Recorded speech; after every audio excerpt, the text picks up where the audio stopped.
I'm Deepak Chopra. You're watching Newrealities.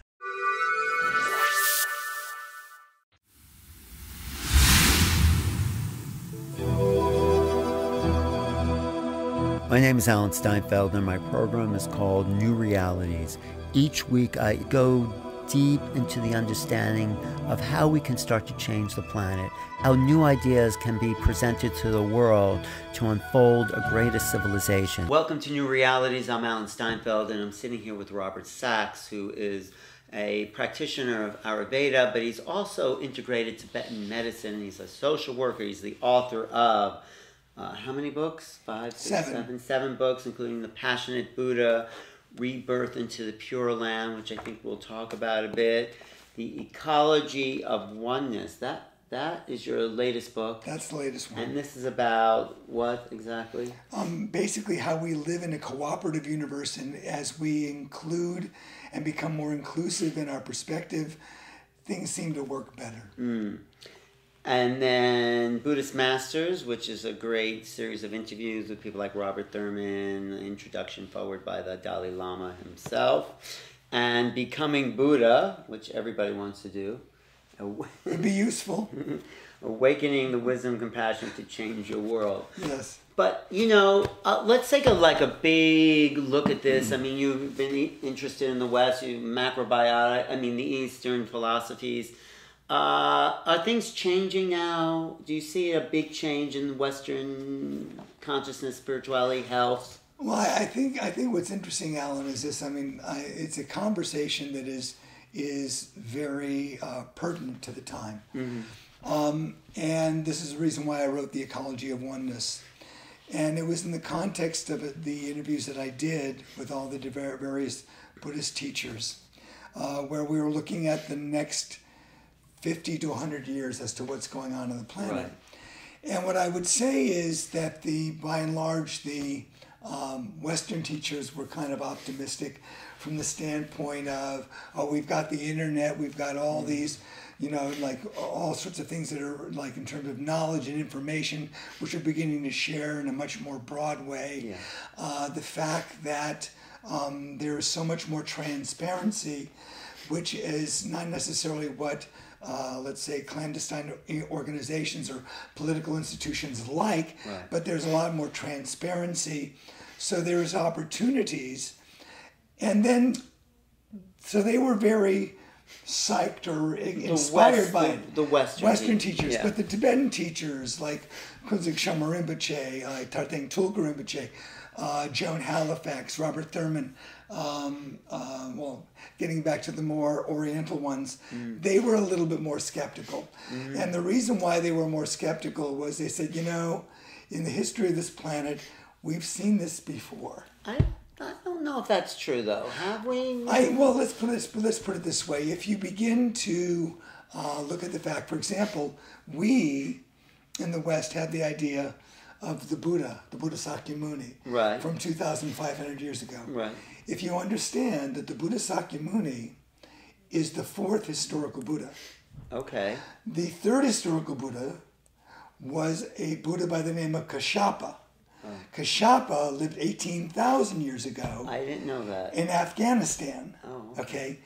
Before that, about 50,000 years ago, you had Kanaka Muni, who was the second historical Buddha. Oh, I didn't know. And then 100,000 years ago, you had Krakuchanda, who was the first historical Buddha. Where's the history of this written? If you look in the Buddhist sutras, you will find the history behind all of these. And they lived in different parts of the Far East, from India, but also, like I said, in terms of Afghanistan and that part of the world. But they must have had a huge influence because here we are 100,000 years later. Here we are, and what we do is we go in, what I would say is the working with the nature of consciousness and the transformation of the mind is an asymmetrical war. So there are certain aspects of our consciousness which becomes refined, and there's other parts which slip off the grid for a while and get out of control, and then we have to work on those. And so it is a progressive process, but at the same time, what I would say is, and this is what I look at, is that it's such a it's a wish, and it's a positive wish, and it's a good wish, to think that we are going in a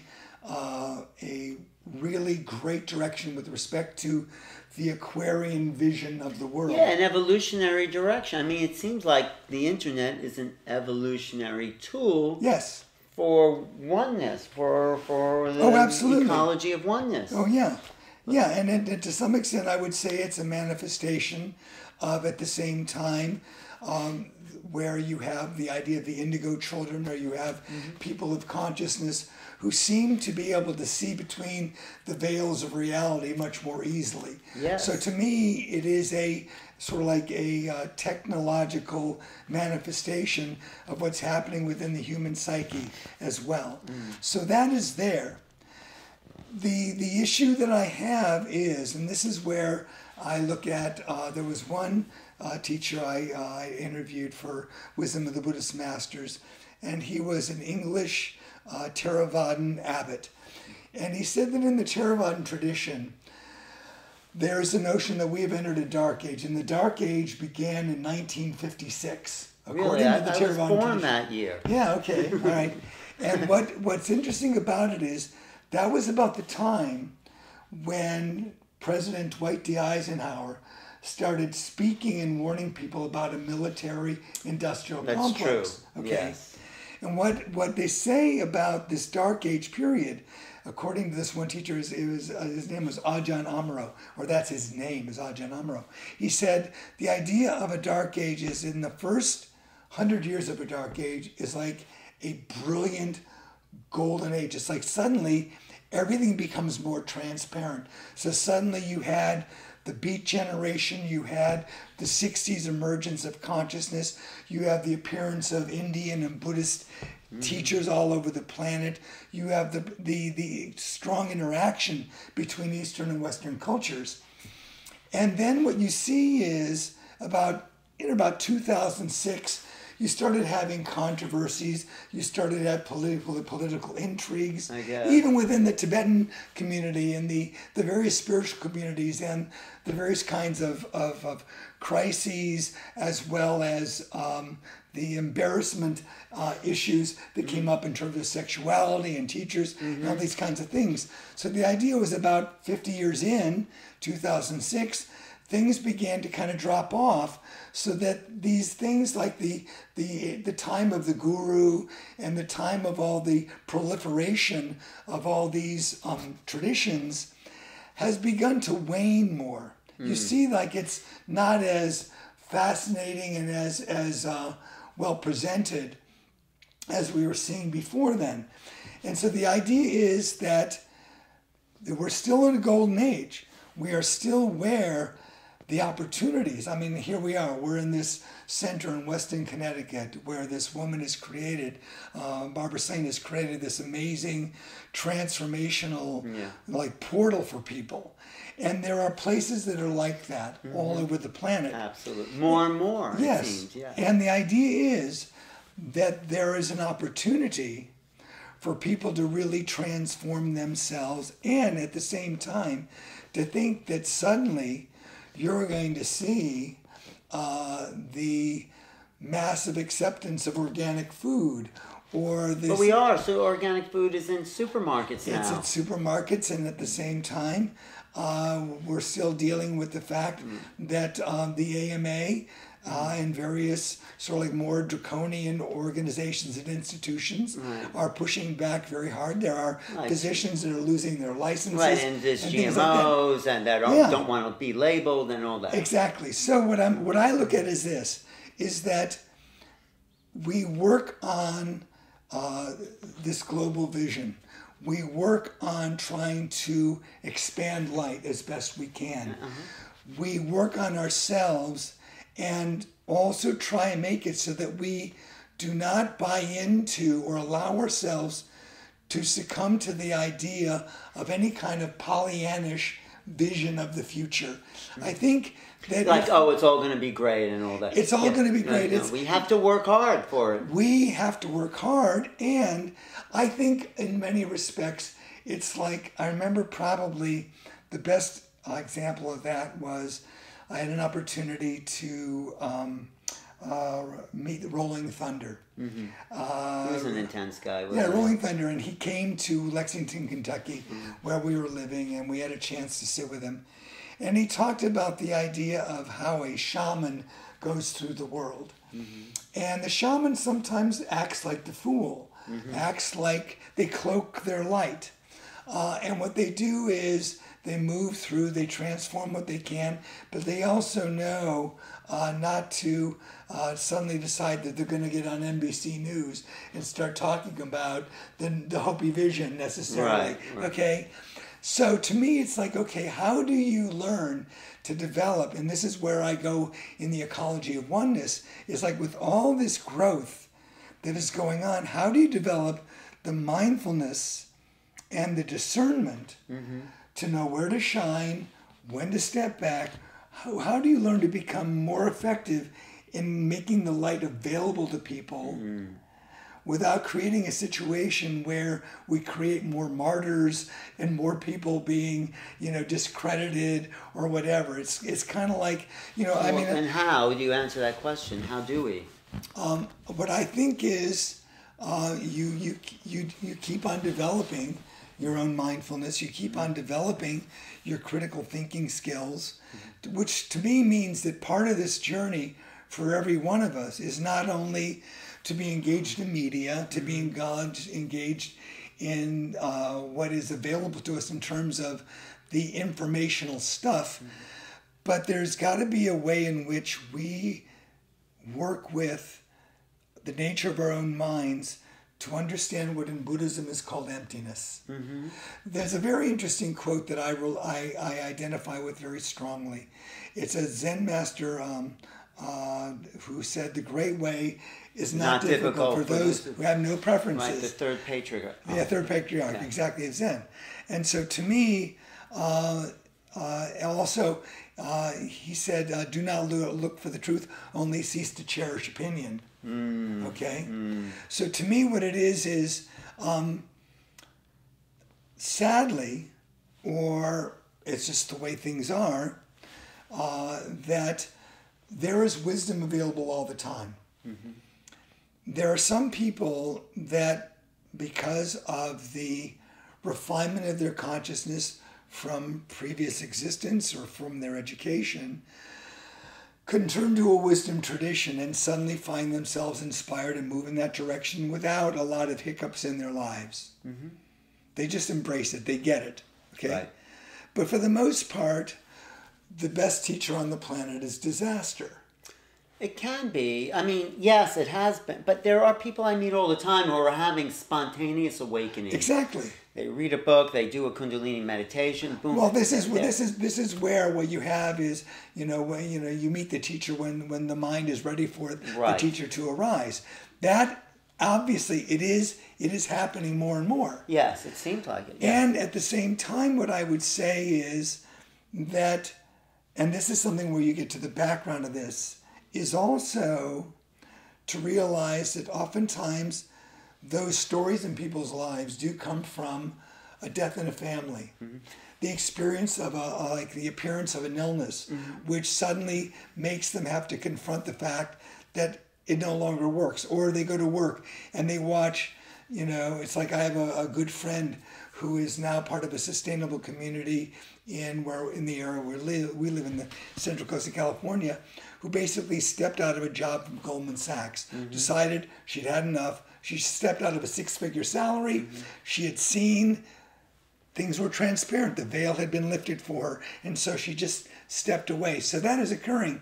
But it occurs for a lot of people in the context of that. No, disaster. It's true. That is one way. And I think because we are changing. You're more optimistic than I am. I'm very optimistic because I've seen awakening. Sure.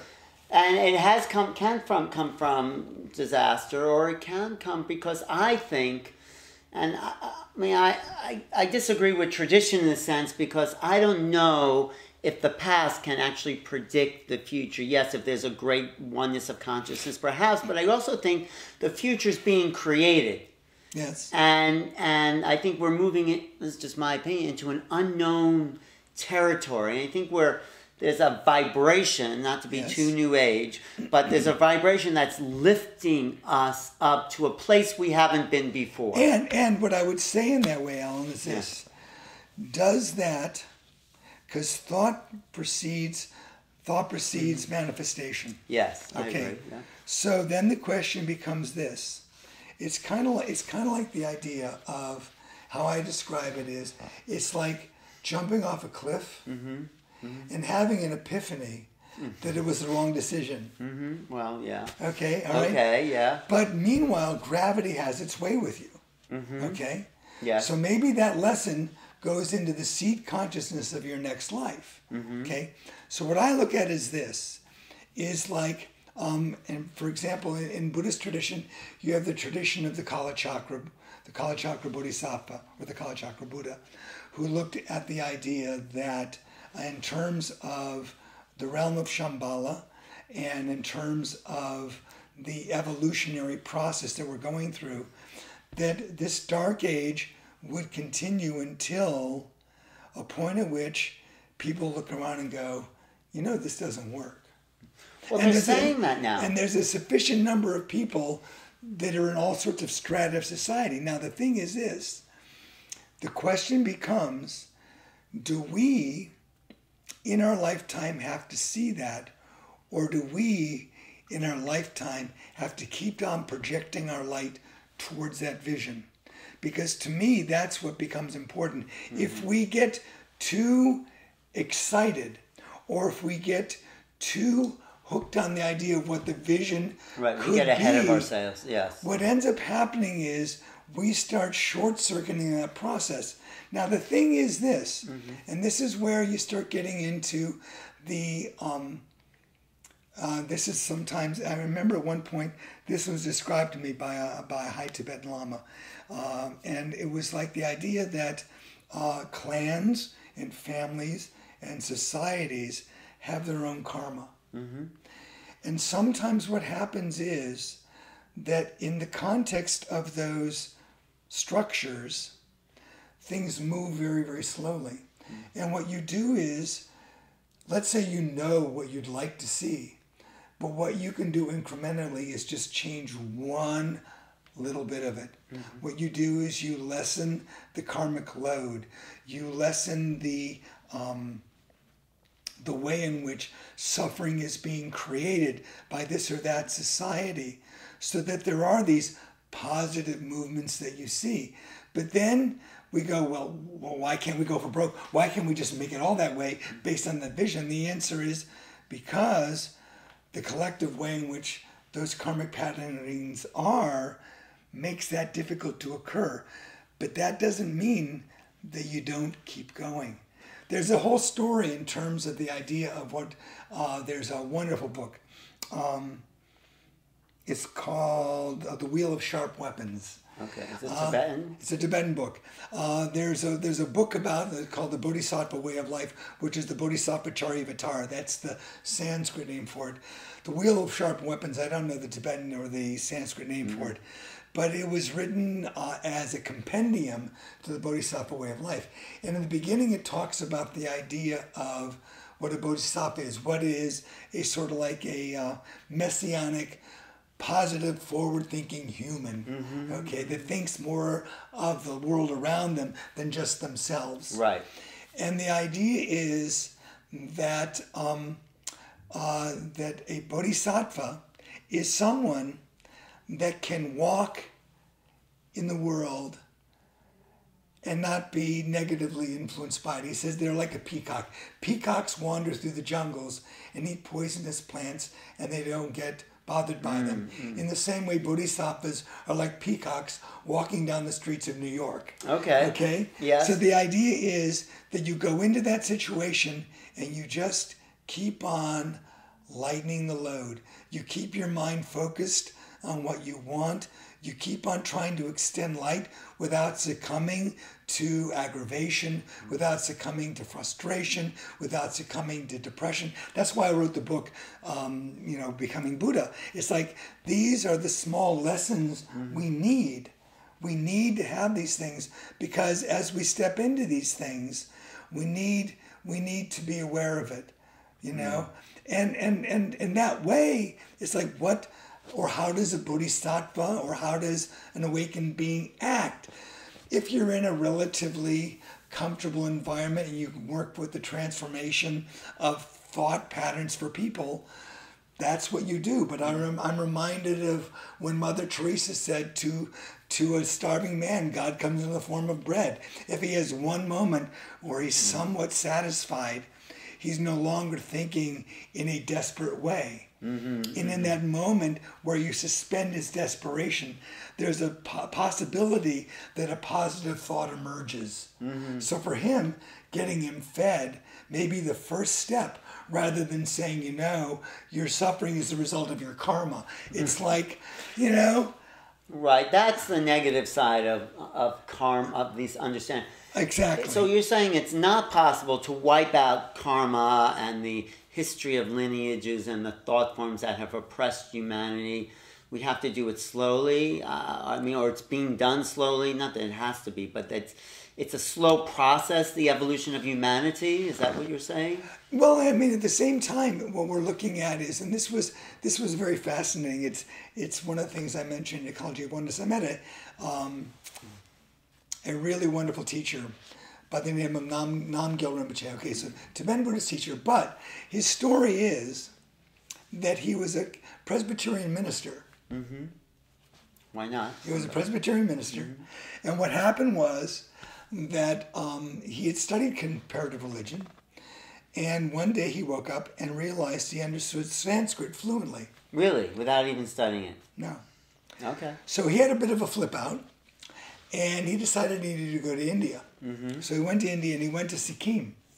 And he went to a teacher, this was the 16th Gyalwa Karmapa, who I had a great fortune of meeting when I was in my 20s and 30s.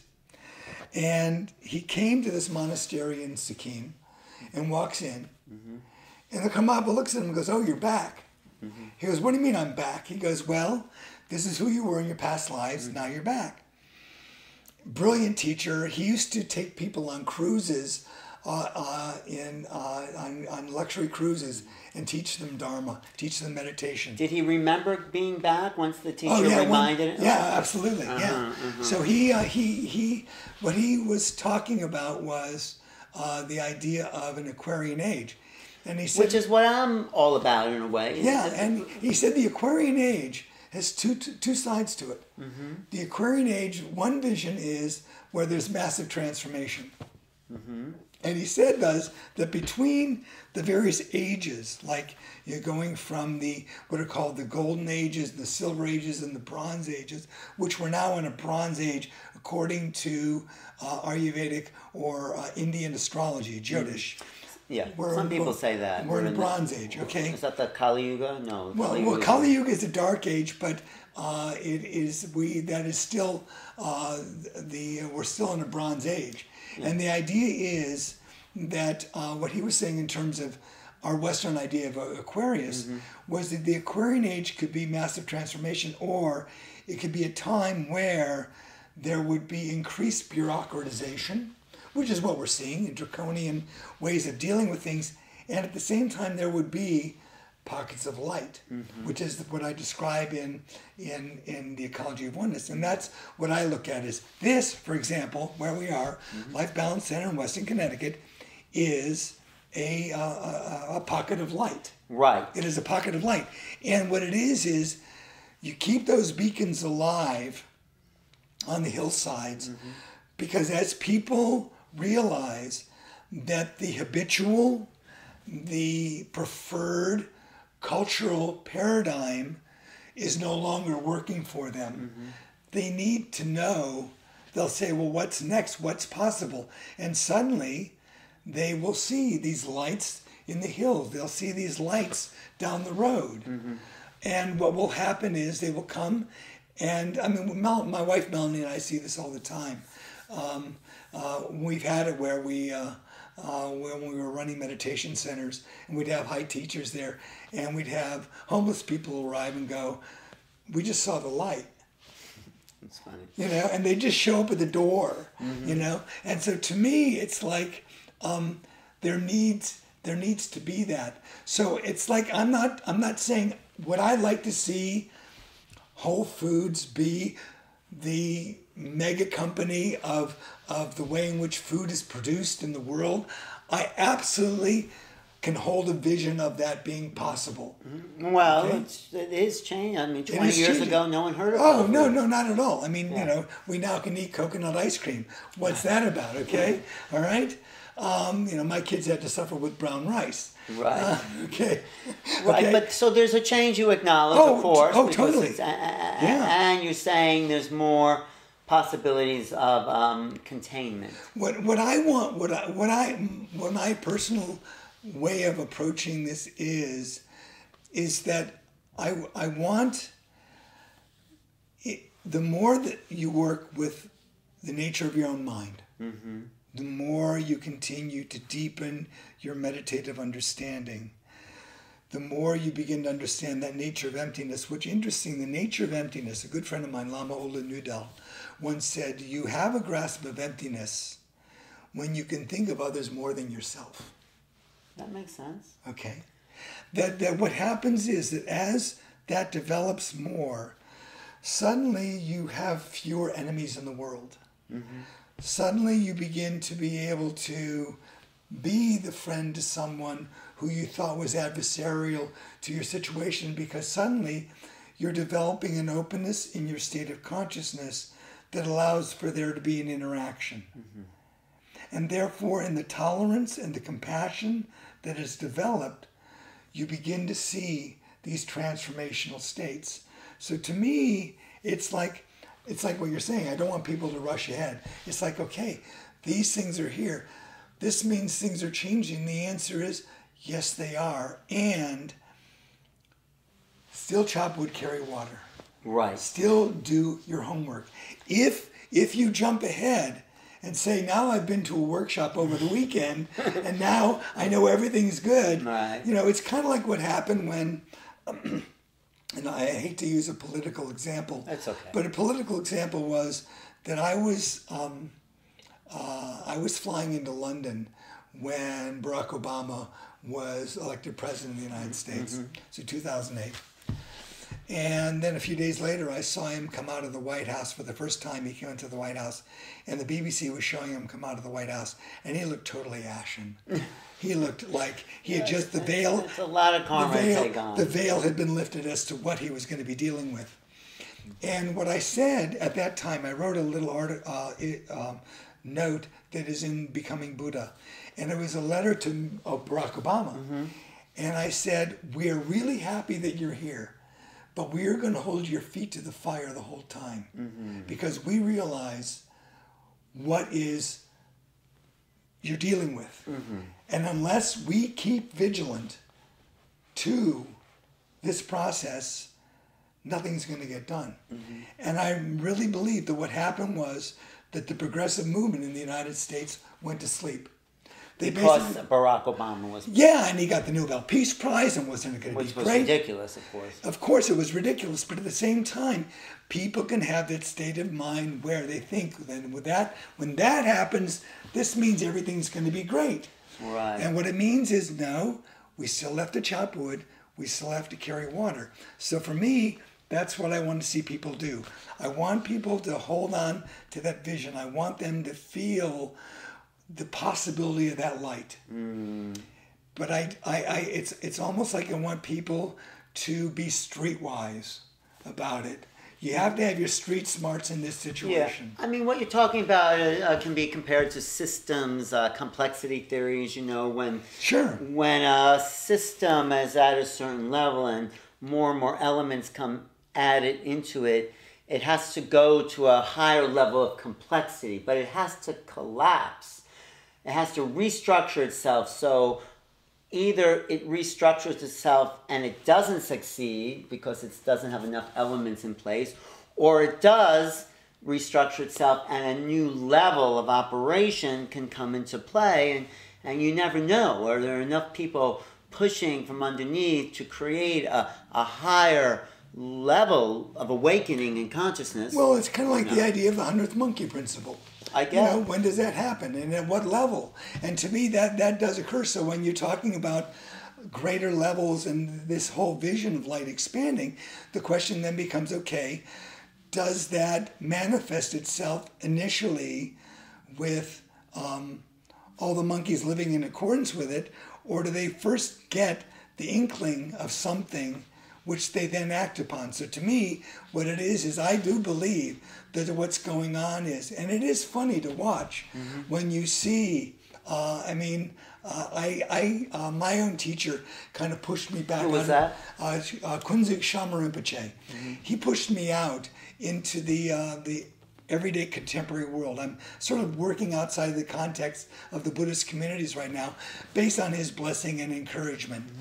And so, there I am in a relatively conservative environment, and I will suddenly hear a way of thinking like, wow, I would have never thought that statement or that idea would have come out of your mouth. Out of your mouth. Out of your mouth. Like what? It's kind of like, I remember at one point, I'm driving down the road and I'm listening to a Motel 6 commercial. And in the Motel 6 commercial, it says, it's like Nirvana. And you're going, are you serious? That really just came out of a Motel 6 commercial. That's right, isn't it? Or when you hear, and even when it's done in a facetious way where you'll have a commercial where suddenly we'll start chanting Om. Right. Probably the best example of this, and this was, there's two different ways I've seen this. One was Eddie Murphy was in a movie. I don't know if you remember it. The movie was called Golden Child. I heard. I didn't see it, but I did. Okay. It was one of those movies which many people thought, oh, this is a bogus film. And Eddie Murphy, it was one of those movies I think he would have wanted to forget, was part of his repertoire. But it was an extremely powerful film. And there were a lot of amazing messages in it.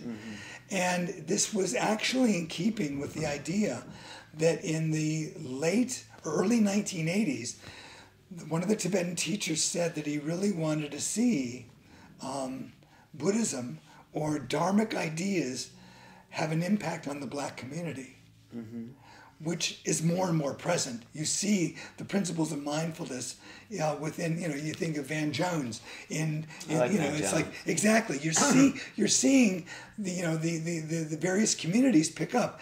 And to me, that particular movie was it hokey? Was it kind of like spiritual and weird and like that? But it was conveying various aspects of consciousness. It plants a seed. Yeah. So to me, when I see media, when I see the idea of a pizza shop in a local town suddenly having a gluten-free option or something like that. Right. Okay? Something is changing where the idea of we're not just doing business as usual. Sure, we're trying to take advantage of a new part of the market, but that means there's a certain level of consciousness about something which is beginning to speak. Right. This is the spiritualization of America, of the modern world. It is happening. It is undeniable. It is happening. And even if we go, I look at the current where we are right now, 8 days before the election of whatever is going to happen. To me, I look at this and go, this is not changing. It's going to keep on accelerating. And what we need to do is keep on focusing. It's like there's a saying in Buddhism where you don't take refuge in samsara. What samsara is conditioned existence. It is what we see in the world around us, the external facade of what we see. And what we do is that facade is really just a projection of our own consciousness. Okay, what they say in tradition. That's your drama, your story. Exactly, and the idea is that a dark age or a Kali Yuga is not about a time period. It is about the clouds in consciousness. It's a state of mind. It's a state of mind, and therefore, what happens is that in that we all have our avarice, we have our own greed, we all have our own jealousies, we all have our preferences, we all have our, in terms of you do not look for there's only cease to cherish opinions. We all have our own opinions about things. And what we do is, even if they are enlightened, quote unquote, enlightened opinions, they are still opinions. Well, would you say it's a sort of collective hero's journey? The hero's journey? Oh, absolutely. Where we're going in, we got pulled into the dark and the underworld, but we're in, and now we have a choice to come out and give hope and upliftment and a boon. Oh, absolutely. So that's what I see. Yeah, and what I would say is only because I want to say, when I hear there's no hope in the dark, and it seems like we are stuck forever in this doomed, outcast world, and I always think there is hope of salvation, revelation, whatever, awakening, whatever you want to call that, and I think that's the natural process of consciousness itself. Yeah, and I think what it is that this is what makes it important for people that have the luxury of time, opportunity, finances, circumstances to keep on working, to be able to help others. Okay? Absolutely. Because what happens is, and this is it's very interesting. When I interviewed Robert Thurman and we were talking about some of the signposts of a dark age or a dark time, was that life expectancy was going to get shorter and shorter and shorter. And that there would be more degenerative diseases that impacted people at earlier and earlier ages. Okay. We see a tremendous advance in terms of longevity and everything like that, but there are places on this planet where, and he gave an example, okay, because I personally view Robert Thurman as very positive. But what he said was, there are parts of this world where young kids have been born from parents that have AIDS, who are carrying AIDS. By the time they're 9, they become sex workers, and they die by the time they're 11 years old. I'm sure. So there are parts of the world that are like that. He said, so in terms of a dark age, they are already there. Yeah. They are already there. And what we need to realize is our job is to lessen the likelihood that that occurs. Yes, I agree. We were talking earlier off camera a while back where you were talking to me about David Pramal, who's a dear friend. Yes. And I hosted a concert with her on the Central Coast of California, and it was her first live stream concert worldwide. It was on International Day of Peace in 2007. And there we were in this at this, auditorium. And I said, folks, here we are. And whether you accept it or not, we're probably in one of the most peaceful countries in the world. I think we are. All right. And we live in the most peaceful state in the most country in the world. And in this most peaceful state, we live in the most pristine, peaceful part of this pristine, beautiful, peaceful state. Was that Northern California? No, Central Coast of California. Okay, yeah, Central Coast. It's kind of like, I remember Ram Dass once was visiting. At one point he turned around and he goes, where have you guys been hiding? I mean, why does this place even exist? Yeah. So to me, I look at it as being like the Athens of the West Coast, actually. So what about that? But what happened was this, and I said, listen, folks, the result is that we have surplus. We have surplus of time. We have surplus of energy. We have a kind of positivity that we can evoke because our food, the air is chronically rich. We have opportunity. Absolutely. We cannot sit back like cats with a bowl full of cream and just say, I've got mine, the hell with everybody else. Right. We need to devote ourselves to radiating out. That's what we need to do. And to me, that's... You said this to the audience. Oh, I said this to the audience, and it went live stream worldwide. Beautiful. And so to me, that's what happens. You come to a place like this maybe you have your own individual suffering that has brought you to the light, and you can only deal with your own consciousness, and you're finally getting rid of your own negative patterns, which is really, really great, because no longer are you harming yourself. You stop inflicting pain on others that have to witness you in pain, which is wonderful. Then what happens is then there's another level that perhaps you can go to. Perhaps in your entire life, the best thing you can do is just keep a peaceful life for yourself. And that's wonderful. That's really wonderful.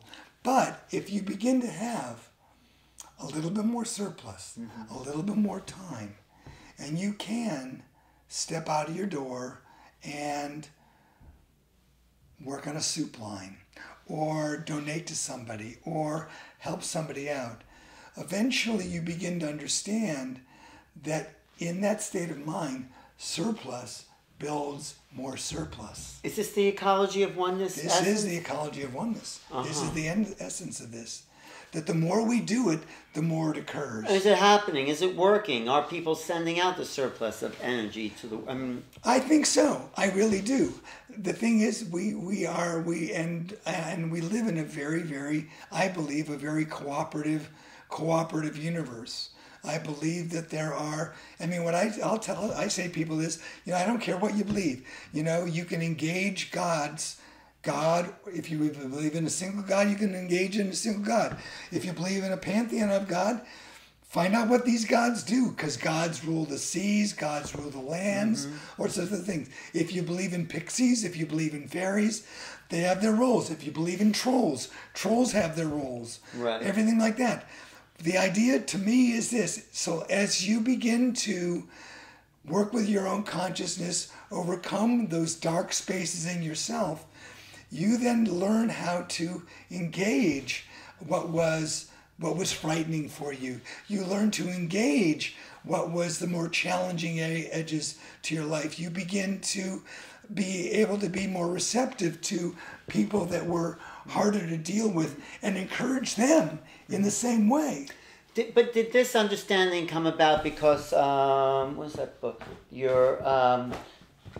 had a difficult time here when did it come through your own suffering in a sense? Because maybe it didn't. I don't know, but I know you've had. I don't know. You're showing the book Rebirth into Pure Land, and which is the story of the death and transformation of our daughter through the practice of transference of consciousness. You're very hopeful in a sense. Yes, you could look at something like that two ways. Of course, you could be depressed your whole life, or you can say there's a bigger picture. Oh, and then what I would say is the interesting thing about the story of my daughter, which is explained there, but the encapsulation of the outer manifestation of that is the Buddhist Lama who did this transference of consciousness practice for her. When people heard what happened... What can you explain transference of consciousness for her? All right. So we're on a whole track, but this is a... I'm sorry, I didn't mean to get off the track, but I just think the personal, as you... Where my life, have I always been positive? I would say the answer is, I think I've always been relatively positive. It seems like it. I think so. But it doesn't mean that, but it's been kind of unusual. I do a lot of work with the dying. And my history with the dying goes early into my life, where we lived next to a cemetery. Wow, growing up? Growing up, next to a cemetery. And I used to play on the graves. You did? And when the grave diggers came... Where was this? This was in Brecksville, Ohio. Okay.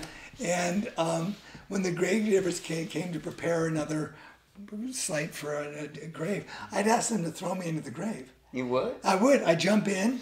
That's a spiritual practice. I would lie on the ground and just smell the earth. I thought, wow, this is so beautiful. And then they'd say, okay, it's time to get out. So they get me out of there. But anyway, what happened was, and my father was a veterinarian. And my father, at that time, there were no such things as pet cemeteries or whatever. There was nothing like that. What would happen is somebody had their dog hit by a car, and what would happen is they'd say, Doc, can you take care of the take care of the dog. My father would wrap the dog in newspaper, put it in a cardboard box, and we would go to the Purina fertilizer factory. And my father called it the clink. And I can smell, it was like what in India must be described as the charnel grounds. It smelled of burning flesh. And I would smell it. And I know that smell. I mean, I can smell it to this day. And I would watch my father drop this box onto the conveyor belt that was then going to go down into the flames, which was then going to incinerate the animal and turn it into somebody's rose garden, whatever, okay? And I watched this lots when I was little, okay? So I was familiar with that. But fast forward into my life where the death of this one daughter was our third daughter. And it happened during a time when a Buddhist Lama, this Danish Buddhist Lama, was visiting us. And what happened was that when we found her, she died of sudden infant death. Oh, when she was like 3 years old? No, sudden infant death, it doesn't happen after 2 years of age. So she was under 2 years? She was under 2 years. She was 48 days old. Oh. 48 days old. Okay. And so what happened was that we found her in the morning. She had died. As parents, you're looking forward for your first night's sleep. We had our first night's sleep and we woke up to a dead daughter. Wow. And so what happened was I held her corpse and I handed it to my friend Lama Ola and I said, do something. And so at that point when we found her, her fluids had stopped running, her face had become blue, and he did this practice called POA, transference of consciousness, which is a yoga. It's a yoga you can learn for yourself. It's a yoga that you can learn to do for someone else. And so what happened was that he did this, and after a half an hour, the fluids in her nose were running normally. Her face was a normal shape. Did she come back into the body? No, she didn't come back. She died. She was dead. But what happened was her entire form changed, and once circulation stops, you can't make the body get warmed up again. Once fluids stop, the fluids don't start running again. These are signs that this POA works. Some of the other signs that occur when you do it for yourself or you do it for another person is that there are broken blood vessels that occur on the top of the head, or even a spot of blood that occurs at the crown chakra. What exactly is that they're doing? What it is they are doing, or what I would do for myself or what I would do for someone else, is a visualization. You are visualizing the light body. You are visualizing the chakras, and you are imagining that you are seeing consciousness move up through the chakras to the highest point, which is the crown chakra, and then through sound and vision, you are projecting. And you have to remember that sound is faster than light. Sound is vibration, that if you speak over water, the molecules of water change. In the same way, when I speak to you or I speak to whoever, and suddenly there's a resonance in your heart of what I'm saying, that you know that somehow some energetic thing neurologically is happening in the other person. Is that imagined? The answer is no, it's not imagined, because in reality, everything is space. So there are particular sounds that are done in this practice? Certain sounds that are done, and those sounds are learned in the process of being initiated in the practice of POA. And what's the overall purpose, like for your daughter or for someone else? The purpose is to help the person to leave the body in the most auspicious manner possible, insofar as you are a body of space and light first. There is a gradation of more positive and more confused emotions that make up who you are. And the idea is, how can you learn for yourself, or how can you help a loved one project themselves or leave their bodies in a way that creates the most auspicious, positive vibration that they have.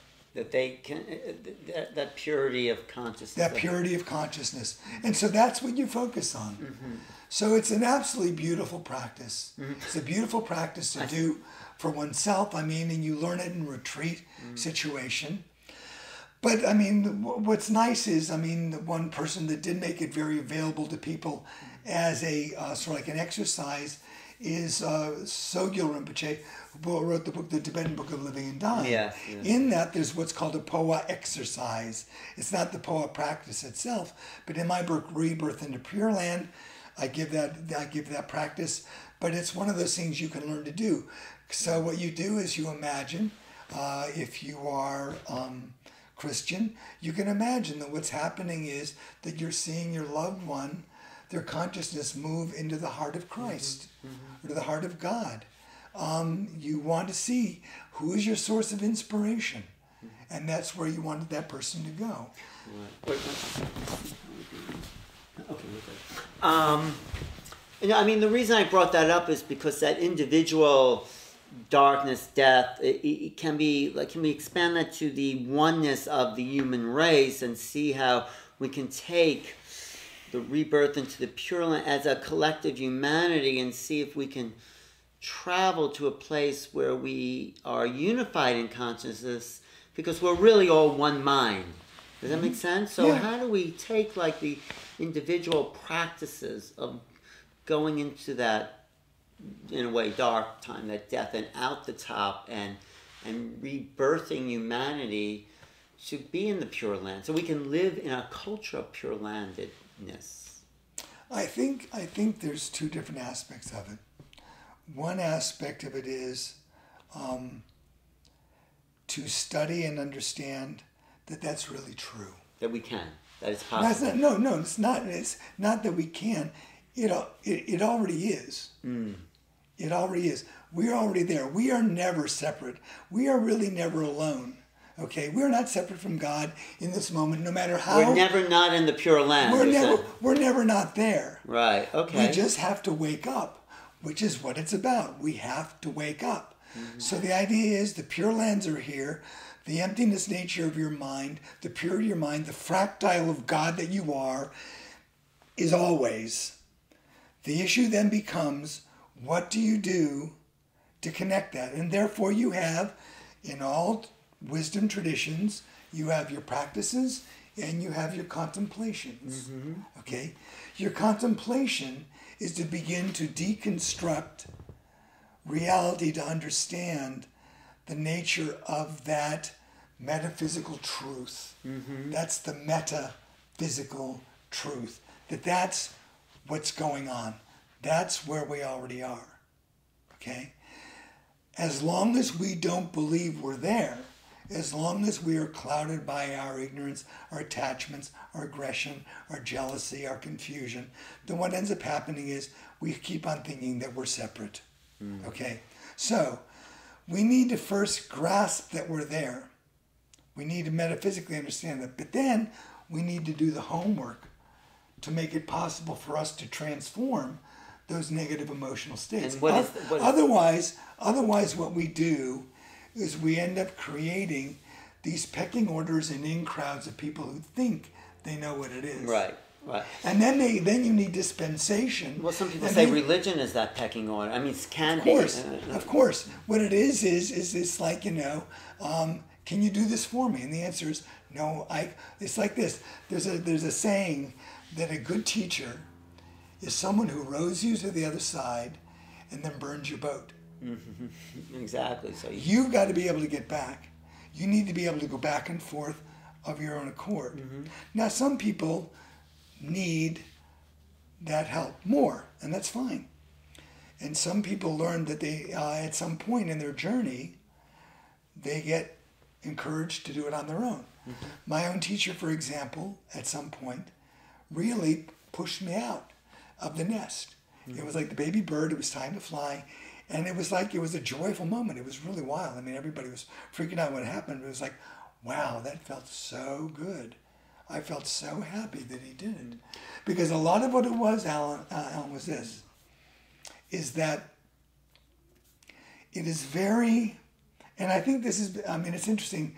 We've talked about our backgrounds in terms of all the different aspects of the influences in our lives. And I think, although I would say I do, in terms of my more inner core spiritual, Tibetan spiritual Tibetan Buddhist spiritual practice, I'm still born Jewish. I'm still born American. I have American experiences. Get away from that. Yeah, I mean, in fact, in the Ecology of Oneness, I give my own story. I was conceived in sacred Native American land. I am a part of that Chippewa Valley. I am part of that. My food that I ate was from the blood that was spilled in that land. I have consumed that molecularly. The Taoists say it's where you conceive that is more important than when you're born, when and where. My family has strong Mongolian ties. So I have Mongolian blood. So I can say I have a good genetic reason for being interested in Buddhism. Okay? All right? So there's that influence. There is my whole upper middle class Jewish upbringing. There is my movement into Buddhism. I am a Freemason. Freaks people out that I'm a Freemason, but there you go. I'm a Freemason Jewish Buddhist. Okay? Okay. Try and work that one out. Okay? But there's all these different dimensions. And to me, what I say to people is this. If you say, well, I'm this, I've become a practitioner of the lineage of the Dalai Lama, I'm no longer part of that, then what ends up happening is you start creating an us versus them reality, which will eventually create alienation in your consciousness, which will create levels of disappointment when you get to that moment of death. Oh, What we have to do in this journey is to keep on breaking through those stories that say I'm this and not that. How do we begin to integrate what, it's like, do I like Tsampa? Do I like momos, Tibetan momos? Yeah, but I also like gefilte fish and I like matzo balls. Right. I can still that. I can still do that. Yes. So how do we begin to say, how do we become friends with all the things that maybe in the beginning, and this was the sad thing for me, like on this journey, is that when I began to study Buddhism, my family hired a deprogrammer because they thought I'd been brainwashed. Right. And there was What was that like, confronting that kind of? It was very sad for a while because I didn't feel like I had changed. No, did they get it though? Did your family eventually get that? Eventually, but it's it not took a program. years. It took years. It did. It took years. Wow. That's a journey. Oh yeah, I even to this day I have a sister who really won't talk with me. Well, because you're a Buddhist or whatever. Yeah, and I've done all this weird and funky stuff. But you weren't brought up Orthodox, were you? No, not at all. But you just wanted to see a different perspective, and that was... Well, actually, I was going to become a rabbi. Oh, you were? Yeah, and then at one point I sat and I was sitting in a Rosh Hashanah service, and I looked around and I goes, this isn't me. This is not who I am. I don't know who I am at this point. But this isn't me. I'm not going to become a rabbi. But you talked about doing the homework and the evolution and the freedom and the culture and the ecology of oneness. So what does that look like practically for us as a culture and individually? What is this? I think it's very interesting, Alan. I think some of it is dispelling the boundaries and the stories that we have. I mean, a good example of this is that, and this was, I would say, kind of like the physical expression of the ecology of oneness in terms of a book, is called a book by a guy by the name of Paul Hawken, who was the founder of Eden Foods. Oh yeah, Blessed Unrest. I have, yes, he's a great presenter. Blessed Unrest. Yes. And Blessed Unrest, he was talking about the fact that there are over 100,000 NGOs all doing really good work. But everyone in those organizations has got their own little messianic story of the fact that their part of the story is going to save the planet. Right. So they don't communicate. They don't borrow from each other in terms of technology. They don't borrow each other in terms of marketing methodologies or the fact that, okay, this is part of what you do that would really fit in really well with what we're trying to accomplish. Right. So there's still part of this kind of dualistic perspective that comes from a mind not transformed. Ego-based, which is dualistic perspective, that keeps these organizations and groups separate. Yeah. And to me, what I say is, that's why spiritual practices is so important and why this disillusion of ego is so important. To me, as these NGOs begin to interact, as organizations begin to have a communication, a larger sense of speak, then this transformation I think we're seeing happens that. more I quickly. think Pope Francis is a revolution. Great example of it. Yes. Fantastic yes. example of and it. a lot of the interspiritual dialogues that are happening that I know about. There's a guy, Kurt Johnson. You know Kurt Johnson? No. He was a student of Wayne Teasdale. You know, Okay. Brother Wayne Teasdale started interspiritual dialogues. So I Right. think there is a coming together. I think you being a Jewish, Buddhist Freemason, and writing some really key texts about Tibetan Buddhism is part of the transformation. And I think if we let go of all those separations, Oh, yeah. even the labels, Tibetan Buddha, and just talk about, because it's not, when you talk about the essential truths, it transcends Buddhism. Oh, totally. It is the essence of the science of incarnation.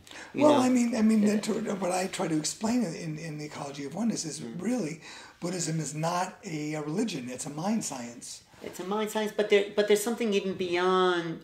There's a basic fundamental of life in the body, and then the transformation of that consciousness. It's like, yes, I guess that's what you're talking about, but Yeah. it's a science. It's not a belief. No, it's not. And Correct. it's not a religion. That it's something. It's a technology. If you use the Hoa, and this is what we have to come to collectively.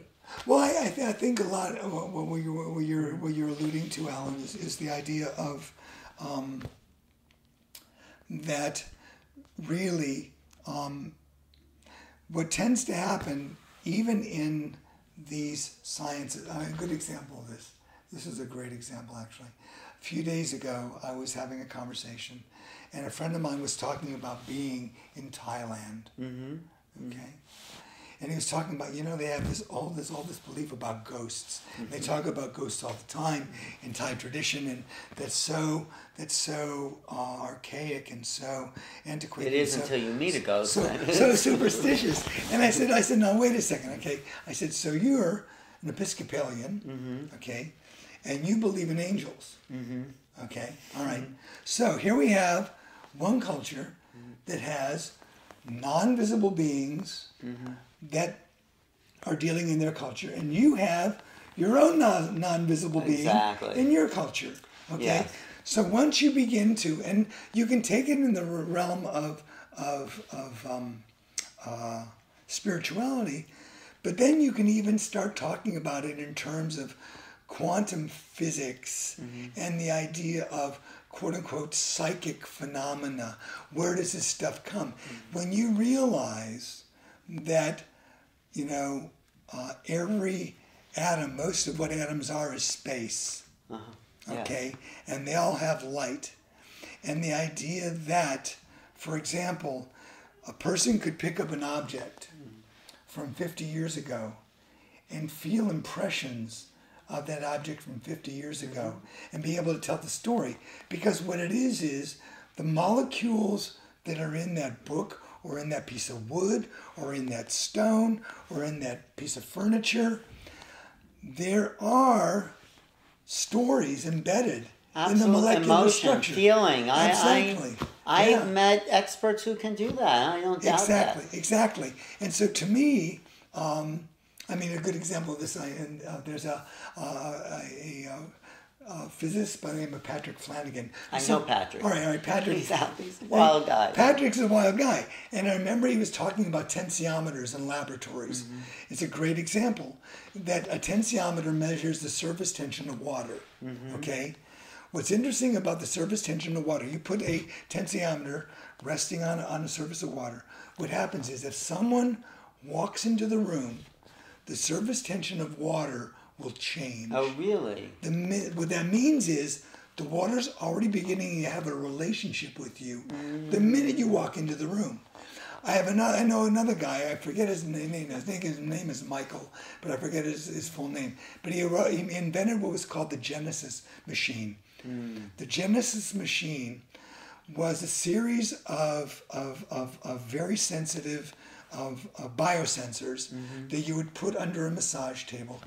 The person lies on the table in a titanium geodesic dome. Okay, and there are music speakers all around it, and they play music onto the person. And what happens is that if your body is dropping into an alpha or theta state, what happens is the sensors go back to a computer, and it re-equalizes the music to bring more alpha and theta into your experience. As it adjusts to your state. Exactly, exactly. Now, what's interesting about that, though, is this. You can, if no one is on the table and the biosensors are turned on, it also has a panel of musical instruments which will, if you lay on it, the musical instruments will play your body. But if no one's on the table, the sensors stretch out and try and find somebody to play. Really? Wow. Okay? That's like an intelligence. Yes. So that is, and to me what it is that this is what's going on. To me, it's like when, I have a friend who's a very, very left-brain psychoanalyst. He's 100 years old. We just celebrated his birthday. He's a great psychoanalyst. Fantastic.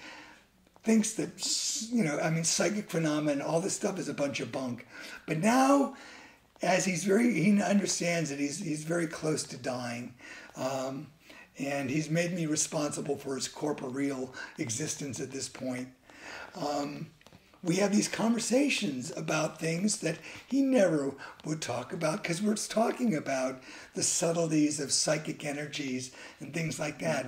And that this is, it's not that it's not science. It's just that it's kind of like the idea, I remember that, you have it, for example, that you can talk to the conservative Republican community about sustainability.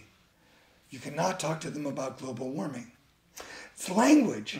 The minute you put things, if you say something is psychic, it's almost like the blinders go up or blinders go down. We don't want to talk about this. I know. So the idea is that the science could translate. And this is what I would say in this, Alan, is that this is where we start getting rid of territoriality. That the interaction between science, the science of the mind and the science of phenomena, is no different. Right. The quanta that goes back and forth between space and manifestation is no different. It all comes down to beliefs, and science itself is a belief system. In the beginning there was light, there's a Big Bang, which is some kind of hypothetical mythological event that is a distortion in a sense. Well, I mean, the idea is that the idea of first cause is so important, and it's like, do you really need it? I mean, really, do you really need it? Is that going to make your day? Is it going to break your day? But what's interesting about it is that logic that makes that illogical conclusion becomes the basis upon which all sorts of other things are put into place. And the question then becomes, at what point do you begin to accept that it's just one story? It's a good story, it's kind of an inclusive story, but it's just one story. Right. It's one story among an infinite amount of stories. So to get people to understand the ecology of oneness, they have to be vigilant. They have to take responsibility for their actions and for their emotions, right? And for their for each other in a sense as well. Because, I can't just think about my $1 million like Trump. I have to think about how is that affecting, like Bernie Sanders tried to do, like the Wall Street, Occupy Wall Street. I mean, there have been political movements that have been for and against it. But, practically, can it happen? Go ahead. Well, no. I mean, no. Can it happen? The answer is yes, it can, and it takes both the collective and the personal work.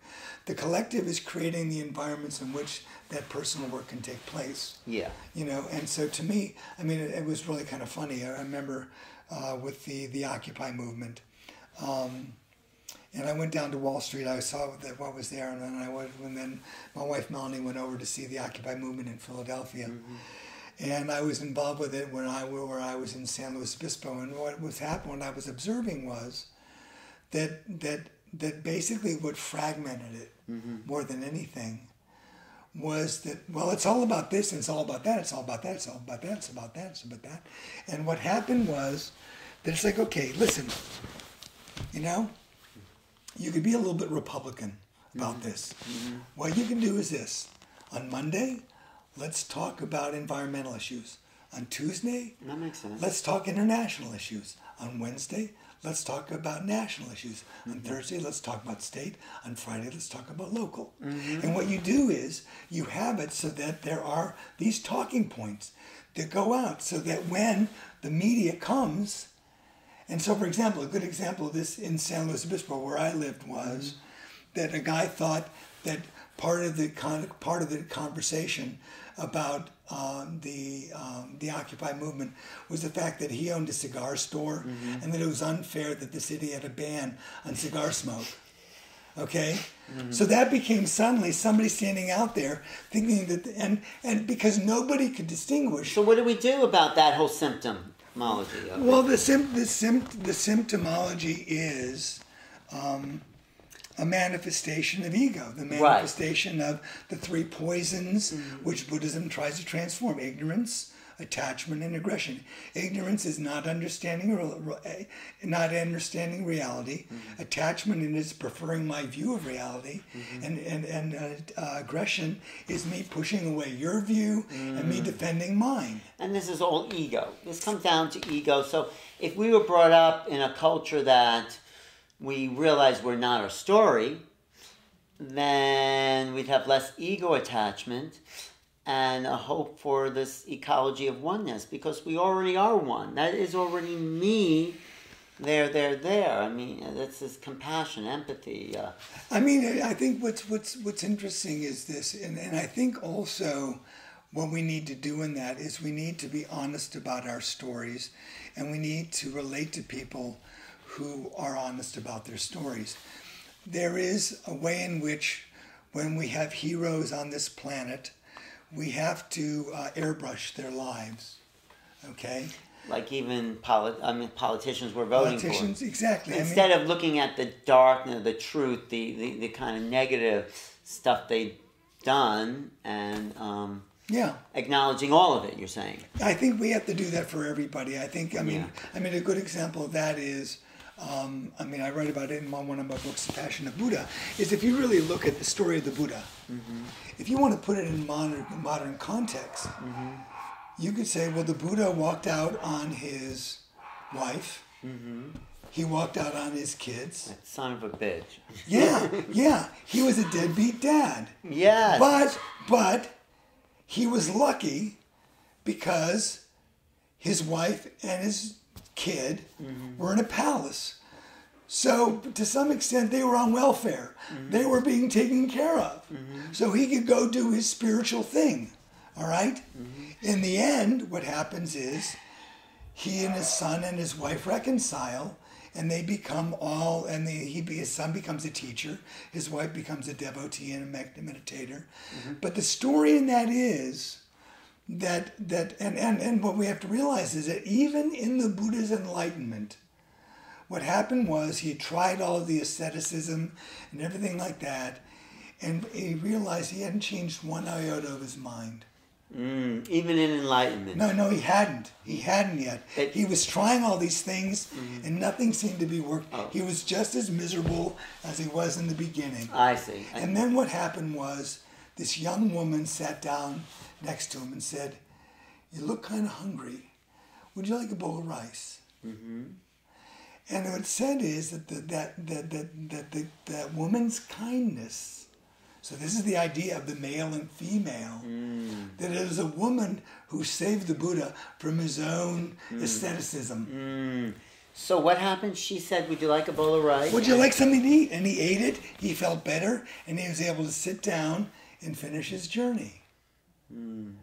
But he couldn't make that final journey until there was some kind of cooperation from the universe. And this is the ecology of oneness. The idea of rugged individualism of us Americans is totally bogus. It takes a village, as Hillary Clinton wanted to say. It takes a lot of people to make it possible. Here we are. I mean, what a beautiful space to be in. Thank you, Barbara Slane. Thank you, the builders who built this space. Thank you, the people who decided to create the legislation that made it not possible to cut down all these trees in this area. There are all these steps and stages that we need to have gratitude for. Yeah. And then to some extent, I would say that's where I'm also, in terms of my therapeutic background, I'm what's called a lifeline practitioner, a student of and a practitioner of a methodology by a man by the name of Darren Weissman, good friend and a great teacher. And he talks about the principles of infinite love and gratitude. And to me, it is always getting to that place where, how grateful are you in terms of what you have? So in your life, as we wrap up here, I mean, you've done so much practice, you've done so much study, and also work with the public. How are you still hungry? Are you still looking? Have you reached a place of peace? Where's your individual sense in the ecology of oneness? I would say I've gotten to a place in myself where there is a certain awareness of light that is unwavering. And in that unwavering, I still have to play out my stories. You still have to. Well, you don't have to, though. Well, I still have to play out my stories. I mean, what happens is, but because there's more space around my stories, more space and light, I'm able to drop them more quickly, possibly. Can you let them go completely? At times, but at the same time, it doesn't mean that there's another. I mean, that's what's beautiful about the world. It's like, when people say, "Oh, it's really over," I'm done with that one. It's like, or this is my last time. It's like, maybe. Okay, maybe. Yeah, right. All right. So to me, it's like, and then considering that to be a gift, because the gift is that a problem is really a portal of opportunity. Can I see that that's a portal of opportunity? So for me, where I'm at with is, there's a part of me that feels sort of like, in terms of being aware of that, where I think it's kind of done in a way.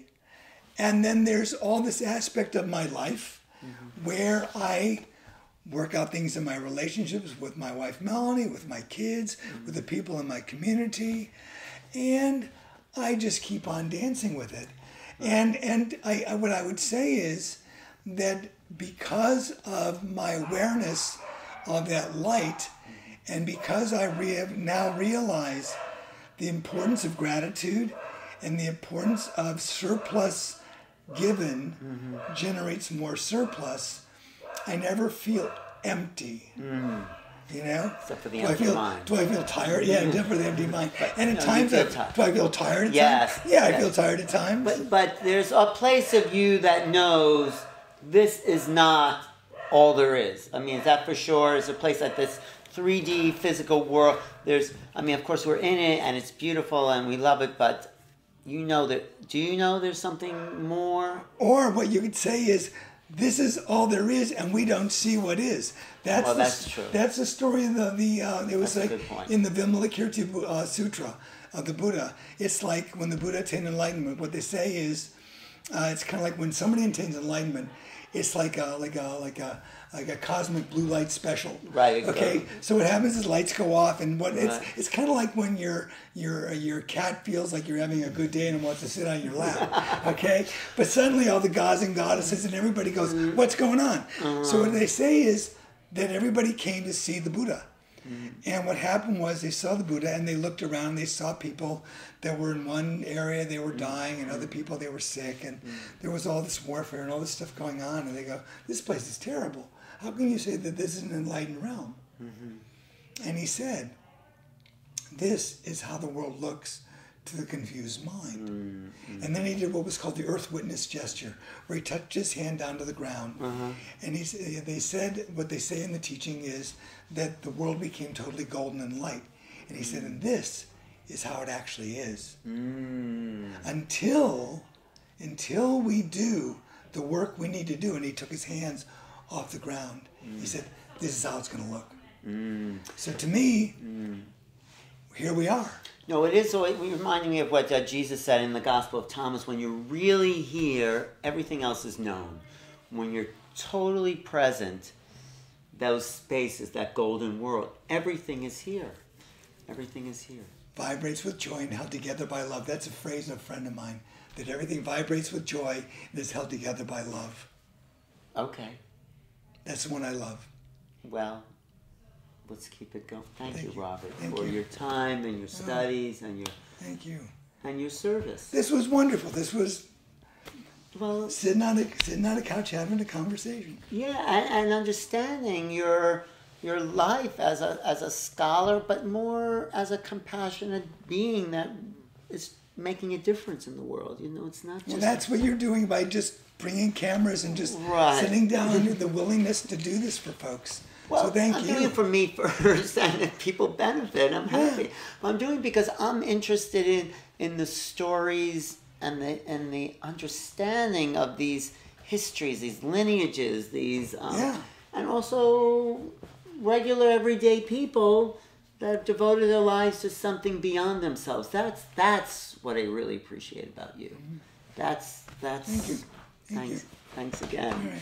Okay, I'll say this is Alan Steinfeld for Newrealities. I've been talking to Robert Sachs, and a website for you is It's two different websites. Well, actually, three websites. One is diamondwayayurveda.com, and that has to do with the healing work we do with respect to Ayurveda. So diamondwayayurveda.com.